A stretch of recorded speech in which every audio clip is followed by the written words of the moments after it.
Alright guys, we're here with the head judge, Brian Scott, for DBC Championship 2026. I'm going to go over a couple movement standards, workout flow, all that good stuff that the athletes need to know about. One partner on the rower, one person would be behind the first line for the handstand walks. 3, 2, 1, go. Start rowing. There'll be a 10-minute clock set on that rower that will be counting down at all times, so we'll finish the same way. Jacob can start his handstand walks. Let's assume he goes to 15 feet. So a couple of things to think about with handstand walks. You have to start behind the line, right? Both hands have to be behind the line. If any finger or part of your hand touches the line, that's a no rep. On the finish, we're doing it in 5-foot segments. When you finish, both hands must cross the line before your feet can come down. And you can do it in 5-foot sections. So that's the first thing. As long as it's overhead, just can't touch your head, right? So I don't care if you have bent elbows, as long as it's overhead. I would lock out, so it'd be easier that way. But as long as it's not touching your body, you're fine. But you have both feet start behind the line, and both feet must cross the line before you can put that plate in. If you bring it down before you cross the line, you're going to have to back up and go to the previous 5 feet. Same thing with the handstand walk. If you come down before you get across the 5-foot line, you'll have to go to the preceding line to get there. Rope climbs. Rope climb is pretty straightforward. Let's just assume we're at the rig at Dewey. If you're RX, you're going to touch that upright. Say that Jacob touched the upright with one hand, he can come down. For scale, it would be the target on the rope, which I think is at 12 feet, which is just a painted target on the rope. So that's all we have for that. There are really no reps other than you must touch that target, whichever division you're in. That's all we have for that one. Pretty straightforward here. Now you'll be doing these to a target on the rig as opposed to the wall, but everything still applies. When you go down, you're going to have to pick that up, get below parallel, and then you're going to finish at the target. So for RX, I guess we have 10 and 9-foot targets is what we're dealing with here. Make sure you touch the target, make sure you come down. If you drop the ball, you can't just pick it up right away and try to get it on the rebound and go to your next one. Every time you drop, make sure that you go down below parallel to finish up. You don't have to show that, Jacob. It's fine. Show us one where you're getting like right to parallel. Yeah, show us like a questionable. So that would be a no rep. Clearly. Show us like a nice one. There we go. Yeah. Yes. Clearly below parallel and getting that target every time. Must touch the target too. Can't be an air ball. The way you switch is you have to touch that rower. So Matt can come off the rower, he can start doing whatever he needs to do, handstand walks or have you, and then Jacob takes over on the rower. You cannot transition until that rower is touched. That's the key thing here. If you want to transition midway through, you get done a rope climb, you want to switch, you can.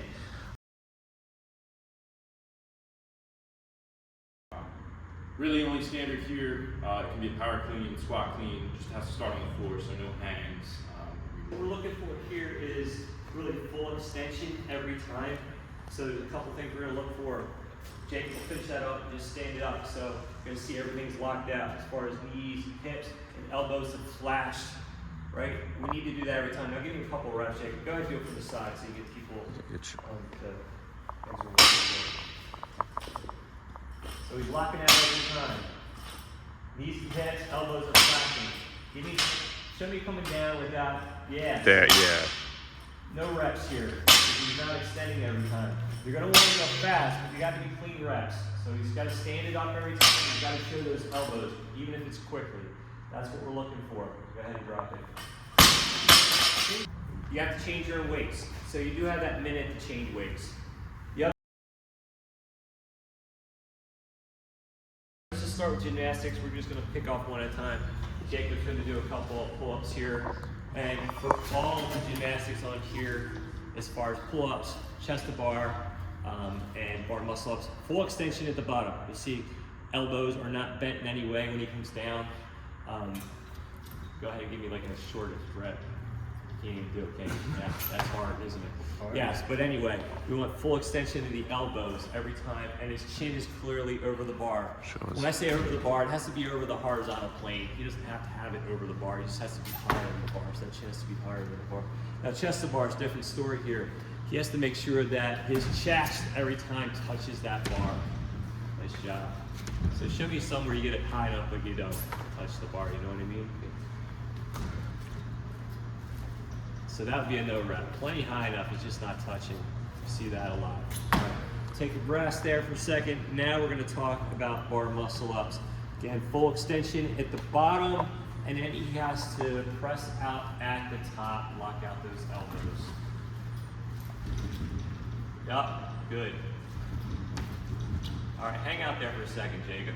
You're okay hanging out there, but you can't take your hands off and rest every time. You have to keep your hands on the bar every time before you go. You can come down, Jacob. I think we've got it. Anything else we need to worry about that?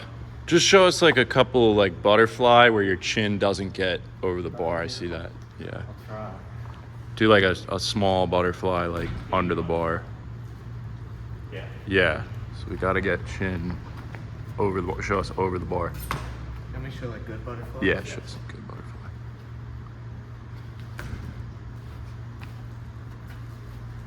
There we go. Good. Yep. All right. All right, so those are the pull-ups, different variations. Now toes to bar. Toes to bar, pretty straightforward. Again, full extension, making sure you get some feet back behind the plane of this rig here every time, and then both feet touch at the same time. Great. Very nice. You can't have one foot touch and the other one touch. That will not be a rep. It will be a no rep. So both feet touch at the same time. We don't care if it's the top of the feet or the bottom of the feet, as long as both touch at the same time. Now we also have for scale, we have single leg toes to bar. Just requiring one foot to touch, that's it. And we decided that they don't have to be alternating, so if you're crazy, want to do something crazy, go ahead and do all on one side. We know how that feels. Last but not least, we have snatches.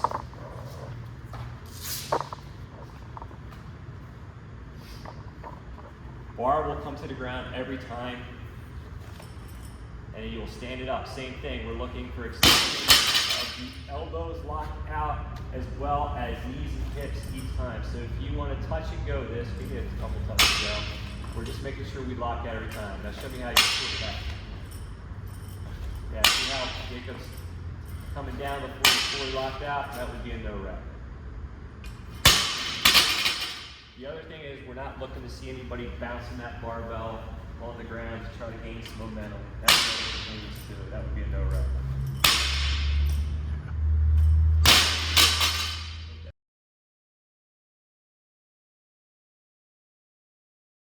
Synchro burpees, you're going to be doing this over your paddle. So both partners are going to start on opposite sides. Yeah, I think that makes sense. Chest touch the ground. That's where the synchro piece takes place. So when that chest is on the ground, that's considered the start of the rep. Then you can come up, over if that's one. As you can see, they're going to have their chests on the sand at the same time. Now let's show me the one where we go. Go ahead over, look over. Yeah, so out of sync. So we're looking for chests on the ground at the same time. As far as getting over the paddle, honestly, I don't think it really matters at this point. You just need you guys to get over the paddle as best you can and be safe about it. So we're not necessarily okay. So now for kayak, this is our kayak for today. You're going to have both members of the team picking that kayak up any way they want. They could put it on their shoulder. They could hold it in the air. They could hold it by their side. The key thing is they just need to get below parallel, right? So that's going to be a little bit challenging maybe to have it there. So they're going to probably put it on their shoulder if they can. They're going to get below parallel, up. Same rules apply for all our other squats, right? So get below parallel and then just standing it all the way up at the same time. So you guys are going to have to communicate, but that's what we're looking for today.